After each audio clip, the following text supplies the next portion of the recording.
et merci de nous suivre sur le plateau de TVBA où nous avons le plaisir aujourd'hui de recevoir Marie Larue, maire de Lenton, vice-présidente de l'ACOBAN en charge de l'économie.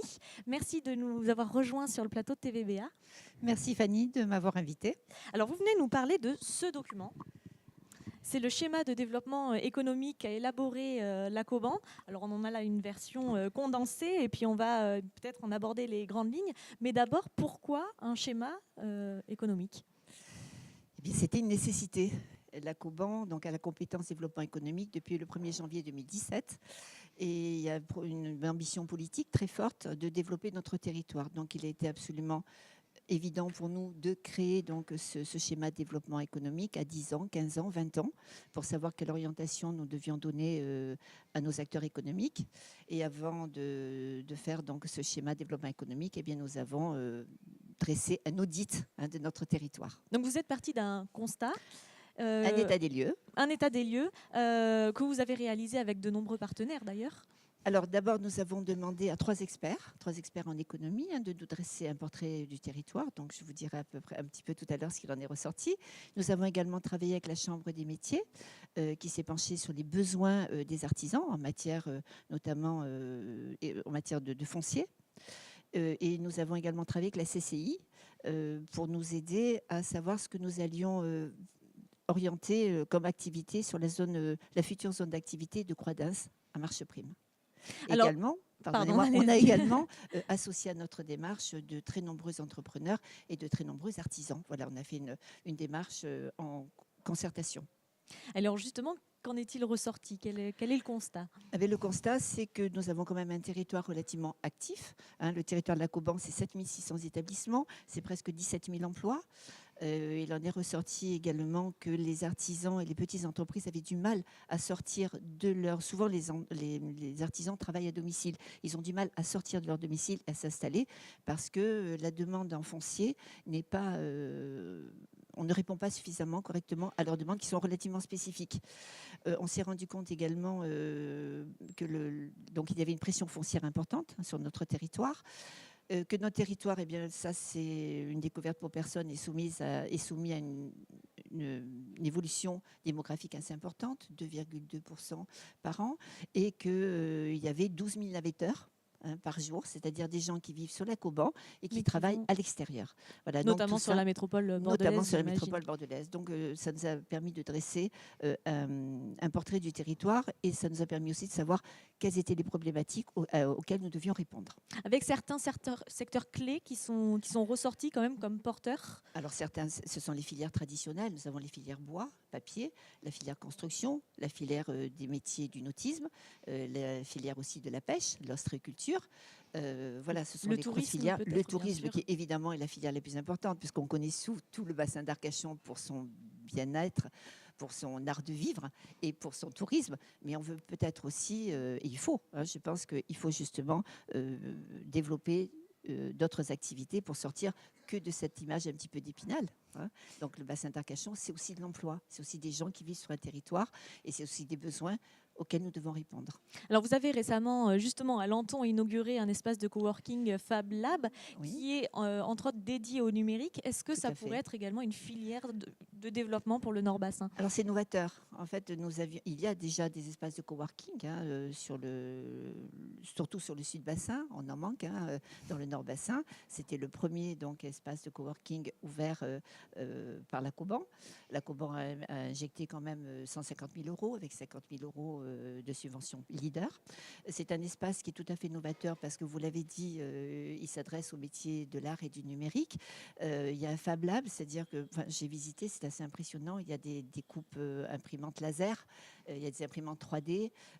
Donc ça permet notamment aux artisans, enfin aux créateurs de se réunir. C'est un espace donc de coworking, mais également de créer. Et c'est également un espace de conseil. Et des retours que nous en avons, ça marche très bien. Alors ça, c'était un premier projet qui est sorti de terre dans le cadre de cette nouvelle compétence Tout à économique. Est-ce qu'il y en a d'autres? Alors, Est-ce qu'il y a des perspectives? évidemment, il y a des perspectives. Nous avons la perspective de créer un village artisanal sur une partie de la zone artisanale d'Audange. Il y a donc, je vous ai parlé tout à l'heure de la création de cette zone à Croix-d'Ins, hein, c'est 18 hectares. Nous avons également l'extension de la zone d'activité de Mios. Nous avons également un projet de création à Carré-Roth, qui s'appelle voilà, le secteur de Carré-Roth à Bigados. Donc voilà, il y a quand même beaucoup de choses qui ont déjà été créées et qui sont en cours de création et de réflexion. La zone de Régano également, La zone à Marcheprime. Alors nous allons inaugurer très prochainement justement cette extension. Alors, on évoquait justement les constats, maintenant les perspectives. Tout ça se fait en partenariat avec aussi de nombreux acteurs, à la fois du Nord-Bassin et au-delà. On reste quand même dans une économie qui s'intègre dans un territoire plus large. Nous avons une économie, je vous l'ai dit tout à l'heure, donc présentielle. Hein, donc on répond à la demande des résidents et des touristes. Mais il y a nécessité justement de s'ouvrir et de nouer des partenariats avec notamment Bordeaux Métropole. Il faut qu'on arrive à trouver des partenaires régionaux, voire nationaux, de façon à pouvoir créer de l'emploi, des emplois à forte valeur ajoutée, de façon à ce que des entreprises nouvelles viennent s'installer sur notre territoire. Et là, évidemment, il faut travailler. Alors, localement, évidemment, on travaille en partenariat avec BA2E, avec les clubs d'entreprise, avec tous les acteurs institutionnels, et on essaye donc de créer ce réseau. Et toujours avec une contrainte qui pèse sur de toute façon tous les projets, c'est de concilier tous ces projets économiques avec l'environnement. Alors évidemment, quand on parle de développement durable, il est bien certain que les crins dans lesquels nous vivons, il faut absolument le conserver. Mais c'est pour ça qu'il faut qu'on développe de l'emploi localement pour éviter justement ces mouvements pendulaires qu'on évoquait plus tôt, qu'on a évoqué tout à l'heure, 12 000 navetteurs par jour. Et on essaie de travailler de façon à pouvoir emmener des entreprises à haute valeur ajoutée qui ne sont pas polluantes. Je crois que ça, c'est très important. Et on travaille également sur les transports en commun, sur la mobilité douce. Voilà, donc tout ça fait partie d'une vision plus large. On ne peut pas dissocier. Il faut absolument qu'on arrive à préserver notre bien-vivre sur le bassin. Les gens sont là pour ça. Mais il faut aussi qu'on trouve de l'emploi pour les jeunes. C'est important. Il n'y a pas que des retraités sur le bassin d'Arcachon. Il y a des jeunes, il y a des saisonniers. On sait bien que les emplois dans le tourisme, c'est saisonnier. Sont précaires. Voilà, c'est précaire. Donc il faut qu'on travaille là-dessus. Bon, écoutez, vous aurez en tout cas l'occasion de réaborder tous ces thèmes à l'occasion du mois du développement économique que vous lancez justement à l'occasion de la présentation de ce schéma de développement économique. Ce mois va consister en quoi? Alors c'est un mois qui va nous permettre de faire un focus, en fait, un projecteur sur cette compétence qu'a acquis la Coban depuis peu de temps. En fait, on a fait beaucoup de choses en peu de temps, donc ça va permettre de porter à la connaissance des acteurs économiques et aussi des habitants, ce que fait la Coban, et puis aussi de permettre aux acteurs qui se renseignent, enfin de les mettre au courant de ce qu'on fait. Ce qui est difficile, c'est de faire, mais c'est surtout de faire savoir. Et notamment, on s'est rendu compte, un petit point qu'on n'a pas abordé et sur lequel nous travaillons, c'est la création d'un guichet unique. Aujourd'hui, les acteurs économiques du territoire font face à une multiplicité de guichets, de conseils, de clubs d'entreprise, et on travaille avec BA2E pour effectivement pour avoir un guichet unique, pour faciliter. Qui centralisera toute l'information. Qui centralise cette voilà. Et un petit point aussi tout à l'heure qu'on a oublié d'aborder, on travaille également beaucoup, on s'appuie sur la démarche du CIBA. Dans la promotion du bassin. C'est important, si on veut que le bassin soit connu, il faut donc le promouvoir. Et on s'appuie beaucoup sur la promotion que développe aujourd'hui le CIBA. La preuve encore que tout ce développement économique s'intègre dans un territoire on a plus besoin large de tout le monde, on a besoin de travailler en partenariat intelligemment avec les partenaires locaux et les partenaires extérieurs. On a besoin de s'ouvrir à l'extérieur aussi. Eh bien, écoutez, merci en tout cas d'être venu. Je vais peut-être vous donner 4 dates. Voilà. Alors, justement, j'allais inviter les gens. Alors, peut-être les thèmes. Les thèmes, voilà. Donc, on est en juin. Donc, il y aura la première pièce de l'extension de la zone artisanale de Régano.